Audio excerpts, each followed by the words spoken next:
one score to another, what was it like seeing Devin explode in that third quarter? Yeah, it was spiritual. Like, I don't scream too much in the games no more as I got older. But when we hit that three on the top of the key, I felt the energy, and I know everybody in our crowd felt it. So we feed off of his aggression. Not just us on the team, but Suns fans watching TV, Suns fans in the arena. Like, his impact and his presence just means a lot to it. So that was incredible to see and to be a part of. Devin, just hearing that coming from a guy you know that's what he does and has been doing, what's it mean to you to have that kind of night and get that kind of praise from Kevin? Hard to put the words. Somebody that I followed, for a very long time before we developed a personal relationship. So, to even be sitting up here with him right now is kind of surreal. But just competing at the highest level, iron sharp as iron, and even getting that, the work that you guys don't see, in the practice facility together, all-star break. We're working in there together, playing 2-on-2. I don't take none of it for granted. Curious, when did you know in that third quarter that you had it going? You literally outscored the Clippers by yourself, 25-24 in the third quarter. Just feeling it out. We stressed in the locker room. We didn't want to go back to LA unless it's for the Western Conference Finals. So, just want to get it done. Being down 9 points coming out of that. We knew we wanted to do it quick. We didn't want to wait until the fourth quarter and try to fight an uphill battle. So, I'm glad we could get some cushion because we needed it. Kevin, the only follow I had was how's the bump? You took a hard fall, and how was that feeling? I felt good. Felt good. Was able to finish the game, and we got a couple days off, so I'll be fine. Okay. Well, with the level you're reaching right now, Book, are you approaching the postseason any differently after the way last year ended? Just this evolution from you continues.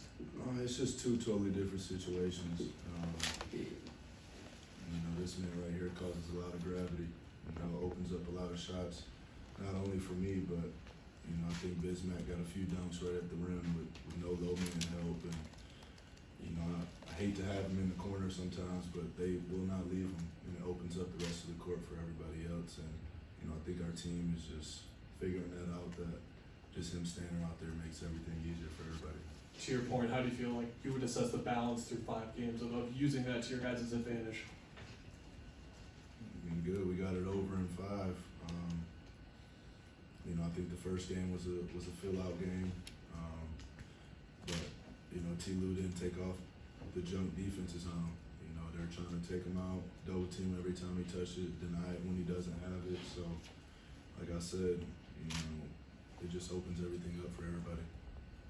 Kevin, you were getting double teamed and swarmed a lot in that fourth quarter, didn't get a ton of shots. What were you seeing from the Clippers defense and from your guys' kind of offensive flow for that stretch? I think we had a bad stretch of possessions. I think we shot like 3 or 4 tough shots, 4 or 5 tough shots, and they converted on the other end going down. I think that was the game. I think they hit like 4 straight threes and got to the free throw line. So I think we just had a bad minute spurt, which turned the game for us. They played the same exact way they was playing the whole series, denying me out, not leaving my body when I'm spacing out. So like you said, I think we opened up a lot of stuff there in the second half. But in the fourth quarter, we got stops when we needed to, and we was able to finish it off. Book, you guys over the last few years have closed every playoff series on the road. I think it's the first time since 2007 the Suns have closed a playoff series at home. What was that experience like compared to what you've had over the last few years?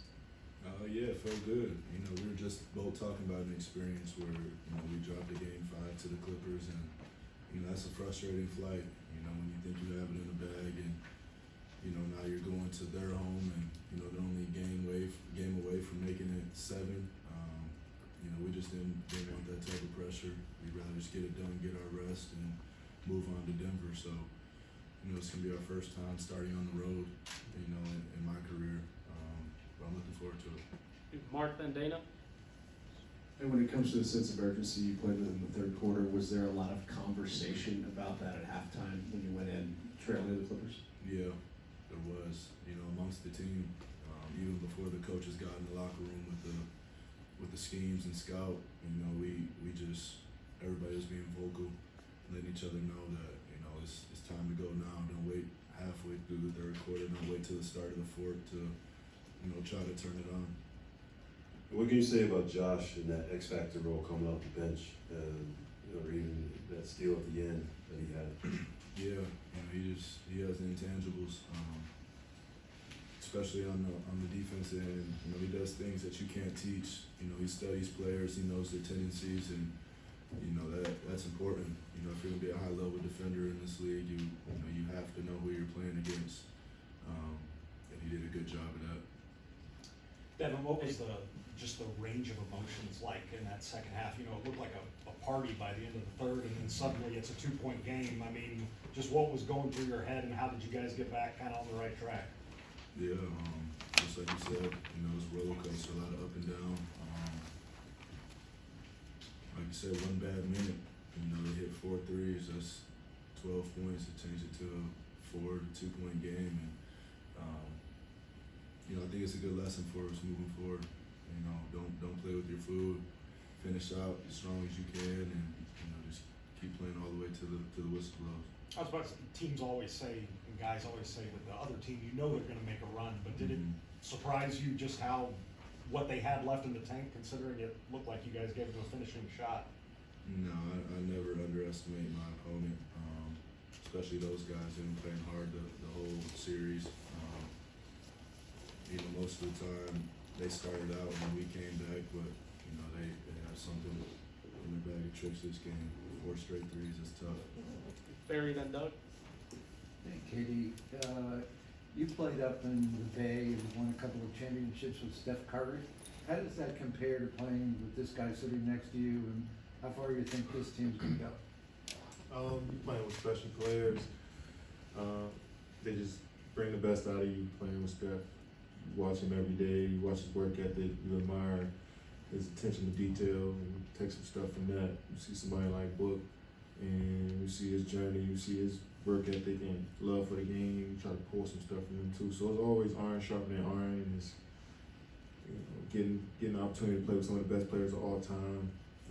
It's something that is going to only make my game better and just make my story better, to be honest. So sky's the limit. You know, you're enjoying this moment, and you just don't want to take it for granted. Do you feel, I guess, blessed to have a great career the way you have and the people you played with? Huh? Yeah, most definitely. I mean, you get, you know, you're around some of the brightest basketball minds of all time. You get an opportunity to bounce ideas off of them and hone your craft as well. It's just, you know, it's the pinnacle of being in the NBA, in my opinion. Look, you've talked about the growing pains that you had early in your career. How much did those years kind of shape your mentality to where you are right now? Definitely to the fact that, you know, I don't take any win for granted. I don't take any chance, you know, to do something special for granted.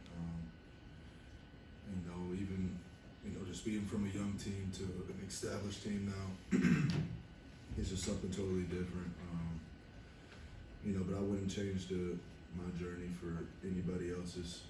You know, there's not many young players in the league that just get thrown into the fire, play through mistakes and learn through mistakes. So, you know, it's tough taking them L's early on, but, you know, I think I got to develop my game, and, you know, I had people that believed in me, an organization that believed in me, and, you know, I just took it from there. Thanks, guys. Thanks, guys.